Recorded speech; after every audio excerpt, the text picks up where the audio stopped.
action. I'm still a hot bitch. Mommy is coming right back. So took over 33rd Street in New York one time and got in a fight with a truck driver because he was on my street. It was the only edition ever in the history of Playboy that they shot adult film stars. Wow. Because I'm content. Yes. I got content. Yeah. What does content need? Traffic, absolutely. Exactly. Right really deeply inside to your soul and just say, I love you.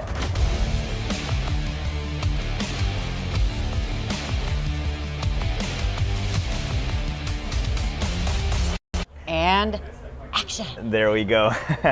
Hello everyone, this is OnlyMonster sharing interesting insights and sharing valuable information with you people. And today we have a special guest, Brittany Andrews. Hey! You got it right. Good job. Wow. Otherwise, I was going to have to put you over my knee and thank you. But yes, Brittany Andrews. Nice. I'm really glad to have you here because Thank you actually have 35 years of experience. I haven't even lived that long myself. So I would really like to know a little bit more about what you did, what you do, what was your experience, what was your journey, maybe something that you could share with that on what's coming. Maybe there is something planned. So eager to find out what. That's a very big question you asked me with a lot of space for me to go wherever. But yeah, a little bit of like how I started. I started off in 1991, and back then it was all about strip clubs. So I started off as a featured dancer in the ghetto.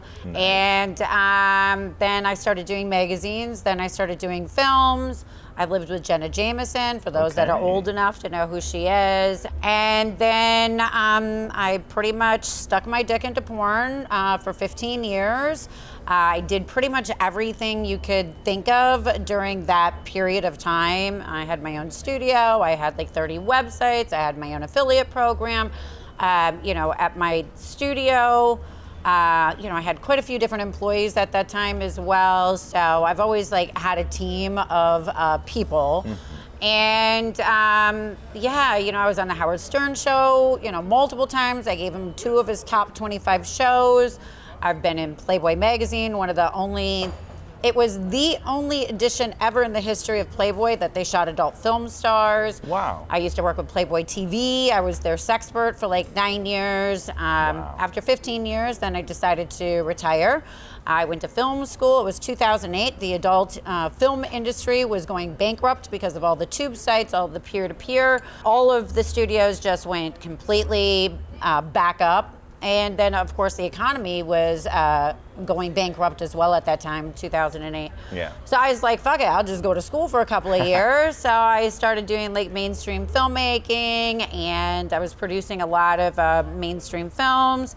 Then I decided to get a master's certification in Ableton. I started producing music. I DJ'd all over the world for like 10 years. And then the OnlyFans became a thing, and I had a girlfriend who was working for an OnlyFans agency, and she showed me some of the numbers, and I was like, I'm still a hot bitch. Mommy is coming right back. So when I left, the word MILF had just started becoming a thing. So when I came back in, obviously MILFs were dominating keyword space across the entire planet and universe. I thought, okay, I'm just gonna come back in, suck some dick, go back home. Like I really didn't want to get into the production side because I'd been producing and directing for 20 years. I was doing a Netflix show where I was directing that. And then COVID happened.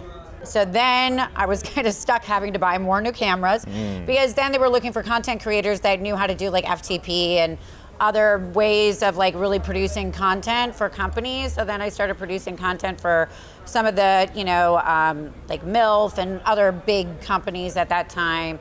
And I was like, oh shit, okay, because I was planning on dusting off my brand and then jumping onto OnlyFans, but then COVID happened and I still had kind of a dusty brand. But then I just jumped in 100%, and I was already running another business where I had Filipinos that were working for me, and so I immediately got like a social media manager and some other team members, and then first actually I started to try to do camming. Okay. And I was like, oh my God, I'm going to shoot myself in the head. Like, this is so not for me, right? So, and then I was with a couple of different OnlyFans management agencies, one of them being the lovely Kieran Lee, which a lot of people around the world know who Kieran Lee is. Love him to death. We did not work out very well in that aspect because I was a difficult model. And I get it, right? Because I've managed models for, 15 years or more at this time. And you kind of want a quiet model that just does as she's told. I'm not that bitch, right? And so my biggest issue was the OnlyFans management teams that I was with really didn't know how to monetize the library that I had. So, because I started producing and directing, like I told you, 1995, exactly. right? So I have all this content and they really didn't know. They really kind of just wanted to make money off of like whatever was the newest thing and not monetize this huge library that I had. Exactly. So at that point I said, okay, this whole OnlyFans management team is not gonna work for me. I'm gonna have to build my own team. And so, I'm on tons of different platforms. I kind of believe in the omnipresent concept as a porn star. So, of course, I'm on Fansly, Loyal Fans, OnlyFans, I Want Clips, Clips for Sale, Many Vids. I have my own personal website, and then, on all of the different tube sites as well. Wow. And then, of course, on, Reddit, Twitter, TikTok, Instagram. One of the things that cracks me up is, YouTube creators that are bitching about like, oh my God, I have to create content all the time, bitch. Right? I'm on fucking so many different platforms. Like, talk to the hand, kid, right? Because your problems are not my problems. I got a different set of problems, real problems. But yeah, so I've got, different team members that do uploading, descriptions, keywords, especially for like the clip sites, because once again, I've got a big library, so I want to make sure that I'm monetizing that. So one of the interesting insights is that you can actually monetize all the previous content that was shot like years before. And this is one of the things I say to content creators. So I do a lot of panels. I speak on a lot of panels, and oh my God, it's a cat. Sorry, squirrel. I love cats. And so anyways, I love pussy.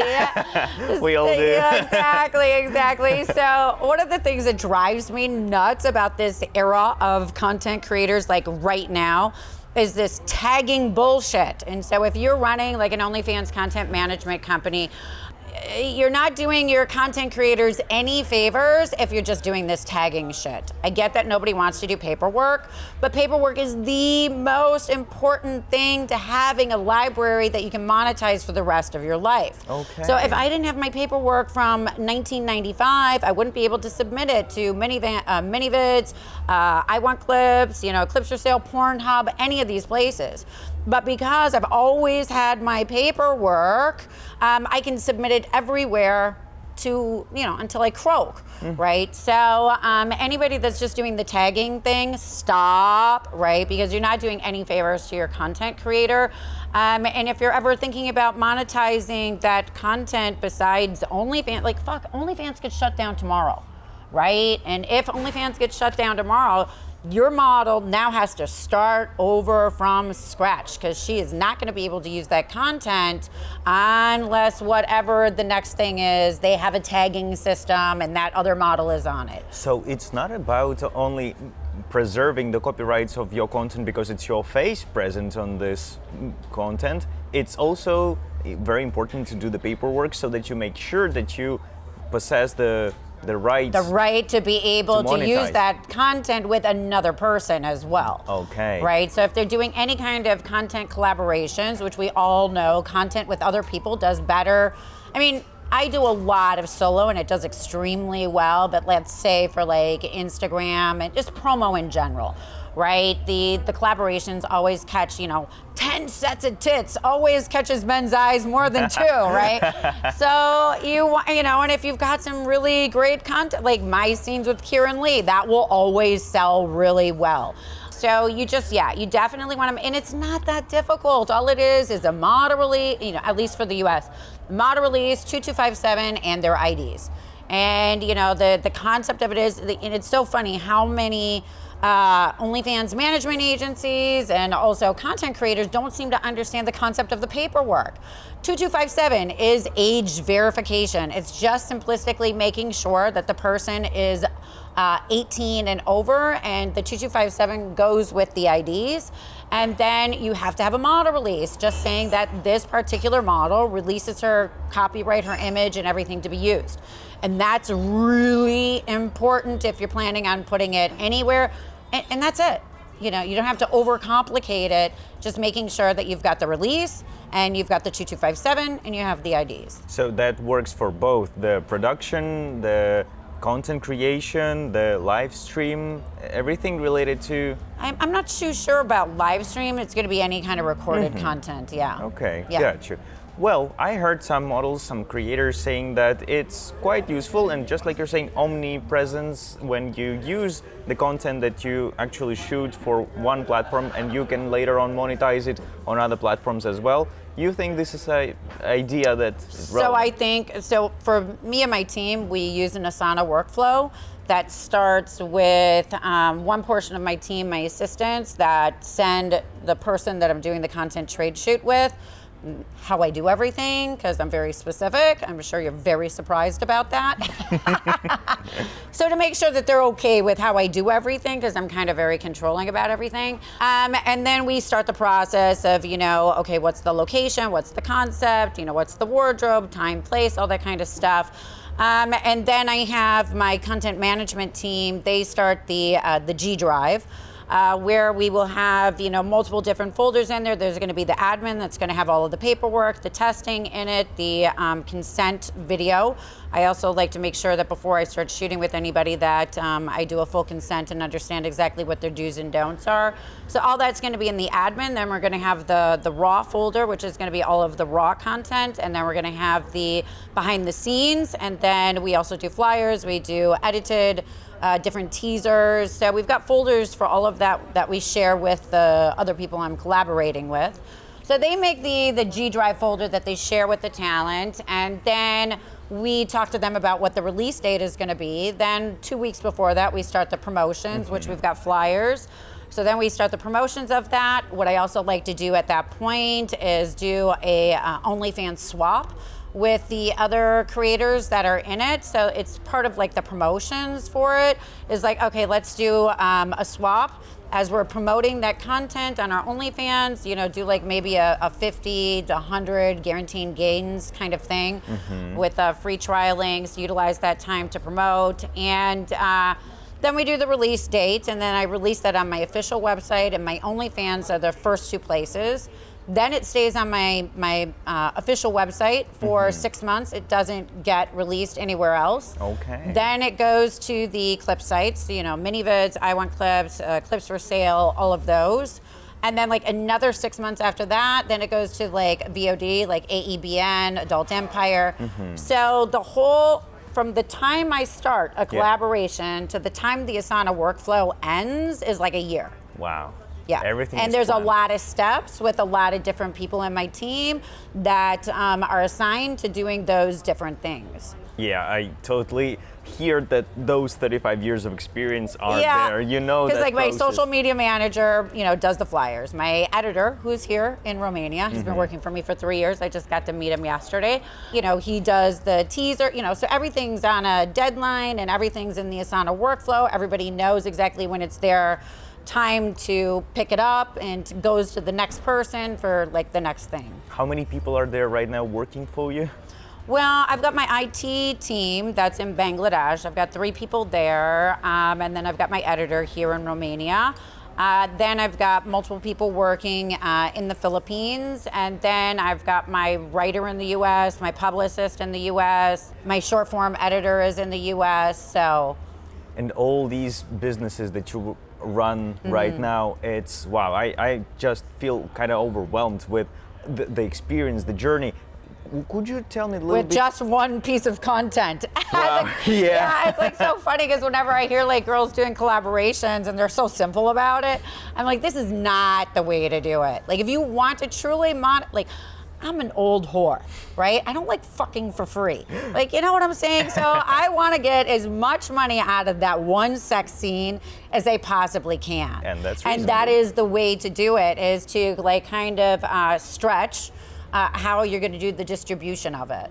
Nice. Yeah. Yes. And well, could you tell me a bit more about the points in time that made you feel like, okay, I'm gonna pivot, I'm gonna do another thing, I'm gonna start new business. This is the moment for me. Oh, I can tell you that immediately when the numbers aren't working. Okay. Right? So that's another thing that, I do a lot of different panels and talk to a lot of content creators. And I always ask them, are you nerding out on your numbers? And if they're not, I know they're not going to be around in another 3-4 years. That's it. Wow. Your business will fail 100%. You can't go on vibes and feelings and run a business. Yes. I tell every content creator, you are a startup business. You are an entrepreneur. And at the end of the day, if you look at the statistics of how fast startup businesses fail, I think it's, 20% in the first year. How many ever percent by 10 years, most of them are all gone, like something like 70%. So, and that is a content creator. They are a startup business. So if they're not looking at their numbers, they're gonna fail. So if my numbers aren't working, then I pivot. And It's you just simple as that, yeah. find another way of doing this business, you find some new branch, some new... Something, inevitably, of course, all businesses are gonna have its own fluctuations, but if something's not working and you're spending more money than you're making, you've got to figure out a different strategy. Talking about the numbers, you mentioned that whenever numbers are not that good, you find a new way, new strategy, new business. Could you tell me an example of maybe some strategy that used to work good for you, but it's no longer relevant, and this is something that... Oh, that's a good question. I don't think anybody's ever asked me that before. I mean, well, there's so many different things on OnlyFans that originally were working, like bumping. I don't know if you remember bumping. So you would go and put like little emojis when you were chatting with fans, like everybody that was online, you'd put like a bunch of emojis so you would get to the top. Yeah. But then OnlyFans was like, okay, we're not allowing that anymore. So there's a lot of different strategies that, and sometimes it's not that they don't work, but like I don't want to do them anymore. Yes. Like, so I just recently cut video chats. So I feel bad because, it's harder for my numbers, when I'm not offering video chats. But I'm kind of doing it in a different way now. Yeah. So I told them, this is kind of fun, right? So, and I didn't do it purposely this way, but this is what it came out to be. I got really fucking tired of it. I had like some stalker situations, some creepy kind of shit. Wow. And so I was like, I'm done with the whole video chats. I'm just over it, right? So I told all my fans, like, I'm done with them, right? So now they all want to pay me like 3 times as much. And I was like, oh, well, this is a good opportunity, right? Hello. So I didn't mean to like do that, but it like created a whole new way. So I thought I was actually going to be losing money. But now I get to charge 3 times as much because I don't want to fucking do them. So the only way that I will do it is if they do pay. So now I'm going to do like a bunch at Christmas, like some kind of Christmas special or something. So sometimes when a strategy doesn't work, a new one can emerge from you just trying to like stop. You just stop doing what you did, and then you're like... exactly. But there's so many different things. I've done like a lot of like Twitter bots as well.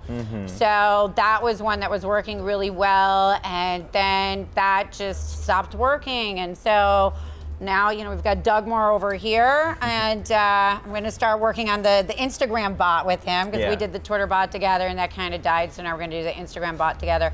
I've done a lot of different bots. I've done Reddit bots. So I mean, everything is so dynamic and changing. You put, you throw money at it. You look at the analytics. You look at the return. I usually give something like 6 months. That seems to be like, okay, I'll give 6 months to try to testing. Because all these different platforms come at me, and I'll put, my time and energy and effort and money into it for like 6 months. And if I haven't pulled a return by 6 months, I'm like, okay, I'm done. And speaking of people that we all here network with, we meet other companies, meet other businesses, and whom are you primarily looking for in terms of these summits, cooperation? Traffic. Yes. So traffic is a big concern always. Yes, because I'm content. Yes. I got content. Yeah. What does content need? Traffic, absolutely. Exactly.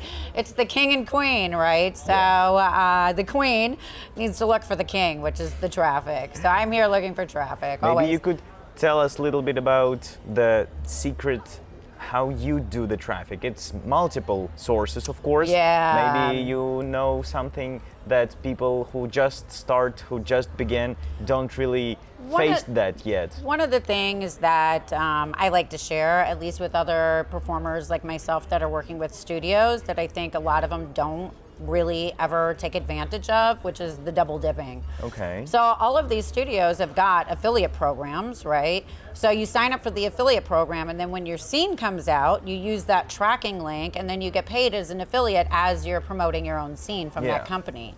So I don't really see a lot of creators actually doing that. So it's actually like multiple ways of getting Double dipping instead of doing a DP.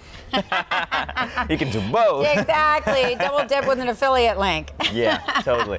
And what traffic sources we could name as like those that are relevant nowadays, at least, like Reddit, Telegram, All Twitter? of them. I just started like a Telegram fan club, and I'm looking forward to that kind of blowing up as well. I think that there's a lot of potential for that.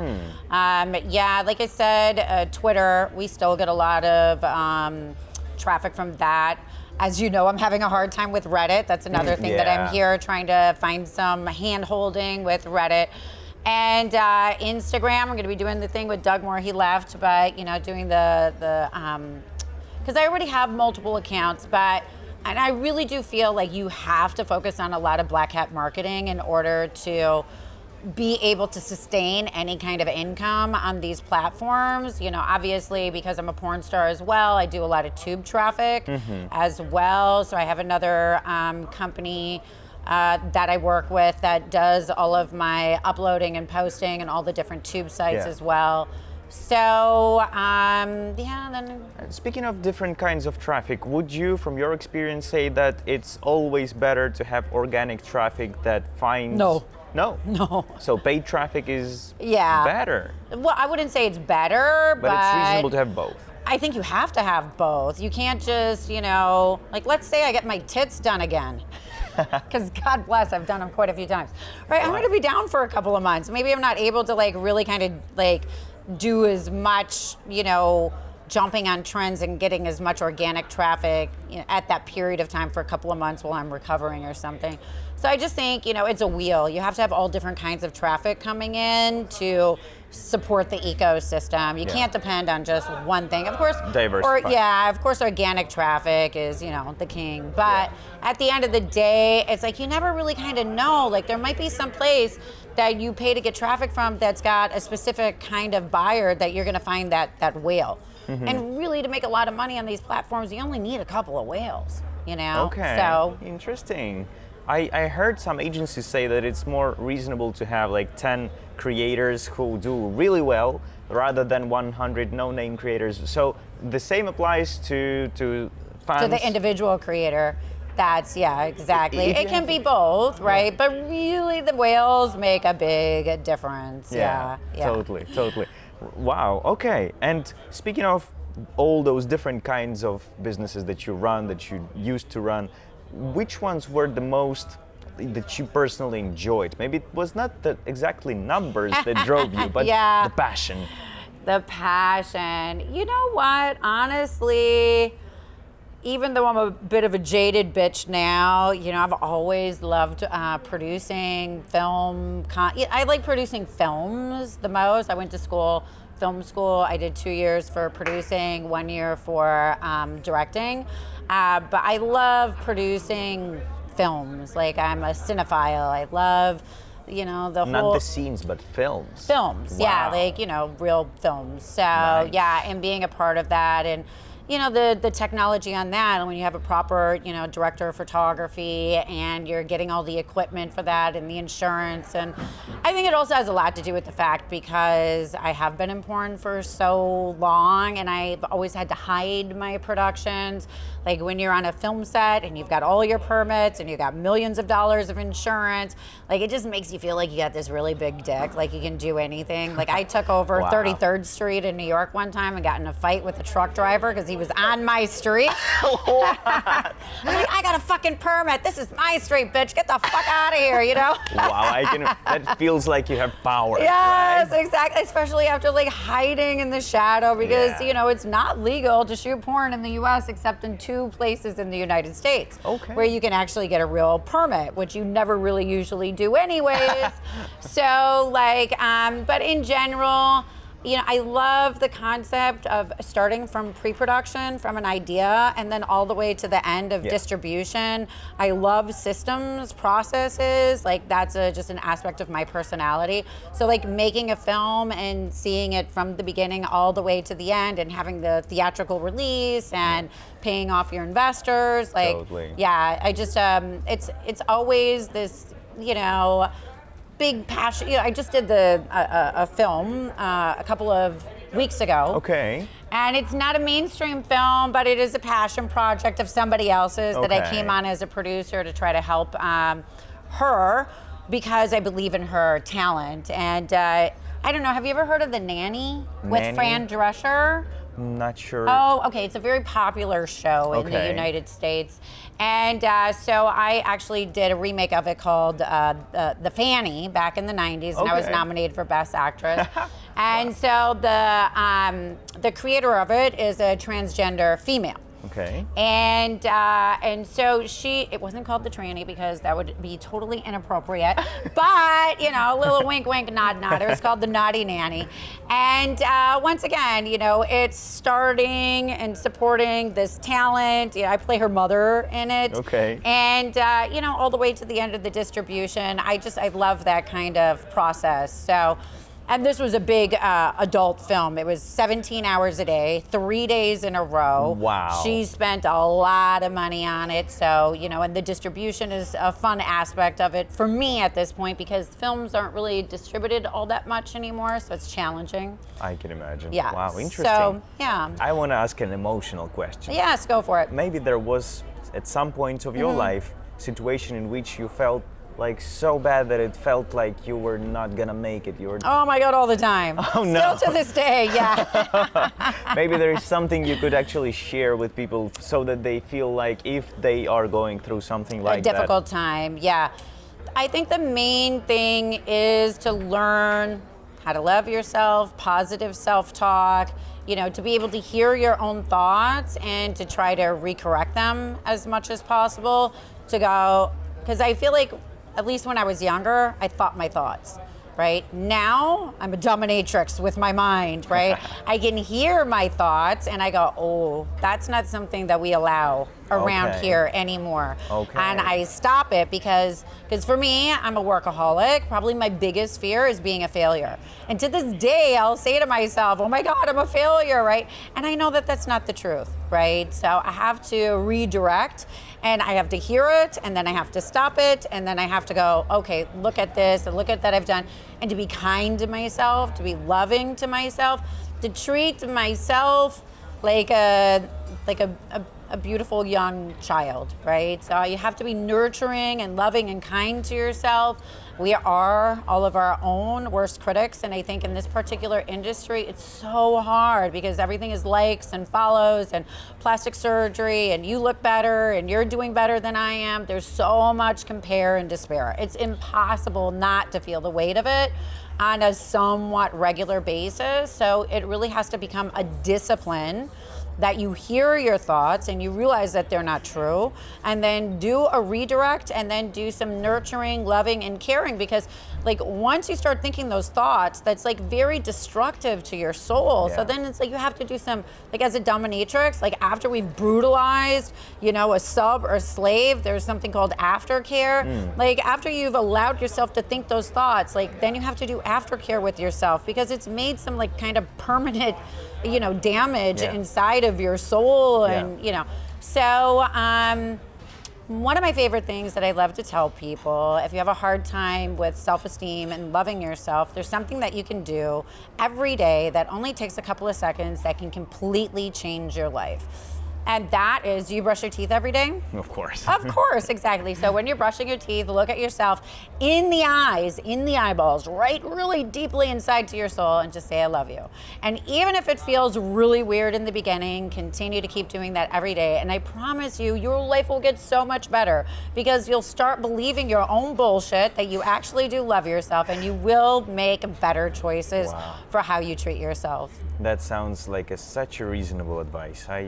I take it. Wonderful. I like it. There are also quite a lot of OnlyFans agencies watching us, and yes. you work with so many of them, people managing, doing marketing, doing a lot of stuff. Maybe there is some kind of advice or maybe some like pain points that you would like to portray, highlight, like don't do that, maybe do more of that. Like maybe something that you would like. I would say probably the number one thing is longevity of fans, right? I understand the concept. You know, one of the other reasons I'm not with an agency is I feel like they're just trying to suck money dry out of fans. And I think at the end of the day, it's better to slowly take money and to keep a fan for a long time than to just attack them and throw them away. I feel like agencies a lot of times look at fans as disposable because they can buy traffic and get traffic, but I really think that long term, their business model would be a lot more successful, bottom line, their money, looking at, you know, not attacking the fans and draining them, but, you know, aftercare with the fans, right? And keeping them for a much longer time. Because it's so much easier to the typical sales thing, instead of getting new, it's much easier keeping somebody that's paying. So I think that more OnlyFans management companies need to really look closer at the way that they kind of work with fans to implement that concept. OnlyFans management companies treat your fans like they're not just cows to milk, but rather people, exactly, humans. Disposable, exactly. Yeah, Totally you know, I mean, reasonable. with my team, you know, I have, you know, sometimes I have to have my social media manager, you know, answer something to a fan on like Instagram or something, and I'm like always like treat them. These are my fans, like they love me, like I'm Mistress Mommy, like be kind to them. You know, I just met one of my super fans who's from Romania yesterday. I went and took him out to dinner last night. So yes, you know, and he's been with me for 13 years, and I'm sure he'll be with me for another 13. That's a good indicator. If someone works with you for 13 years in a row. He's just a fan, a super fan of mine for 13 years. Wow, so, that's even better, actually. Yes. So nice. As a final touch, maybe we could give a little sneak peek on your idea that's gonna be there in a couple of years, maybe, about teaching people, building a community, something that you wanna do in terms of sharing your knowledge. Maybe you could give just a vision on how you see it, how it's gonna be, and what processes you wanna make sure you do before you are actually there, before you launch it all. And well, maybe somebody could help me that's out on a there. waiting list, you know. Yeah, exactly. Well, one of the things that I'm still a little unclear about is how I would disseminate all of it and how I would distribute it. I know there's School. Have you heard of School? SKOL is a platform. So I'm not exactly sure like how I would just, you know, because obviously I would like to do classes like where it'd be online, like Zoom or something like that. So you'd sell tickets to it, and then I would have like many different classes, from production to team building, workflows, you know, distribution, the whole 9 yards, right? So, but one of my main things is and then also too, burnout, mental health, you know, all these different things too, which I think are really important. So yeah, I'm still not exactly sure how I would distribute that particular content, like what platform I would use. So that's kind of my main thing. But, you know, also as Dominatrix of the Year, many years in a row, that's another thing. Like I have like a whole system that I take a vanilla fan and turn them into my bitch, my slave. Okay. Because slaves are more loyal and they'll stay with you a lot longer. So I think for me, it's very important to kind of have this process where I take a vanilla fan and then just mold them into what I want them to be, because that's a more sticky kind of content, femdom content. So I definitely feel that there's a lot of OnlyFans agencies that have got dominatrixes or femdom or trying to get into that, and they don't know a fucking thing about the psychology of real femdom. Like I know all the creme de la creme, the queen dominatrixes in the business that have been around longer than I have, that I've been taught by. I mean, that's one of the reasons why it makes it valuable content, is not everybody can do it. Like, you have to have skill and training. So that's another thing that I would recommend for agencies, is to purchase lessons from skilled dominatrixes to train their team. Especially in terms of OnlyFans, which is quite difficult for like BDSM. Right. But you still have like foot fetish and all these other, nylon stock. Yeah. And like, I can speak hours on foot fetish alone. Okay. Hours. Nice. Yes. Yeah, because I started doing, anyhow. I was on the cover of every foot fetish magazine in the 90s, not once, not twice, but 3 times. I wrote multiple columns. I had my own multiple series, my website, all foot fetish stuff. I did the world's largest, most extravagant foot job gangbang. I still hold the world record for that. But anyway. Wow. Okay. So yeah, I can talk about feet for like hours, just foot fetish. Nice. Yeah. Nice. So if you're doing foot fetish and you're an agency and you can't talk about it for hours, and your people that are working for you can't talk about it for hours, you're not monetizing foot fetish. Totally.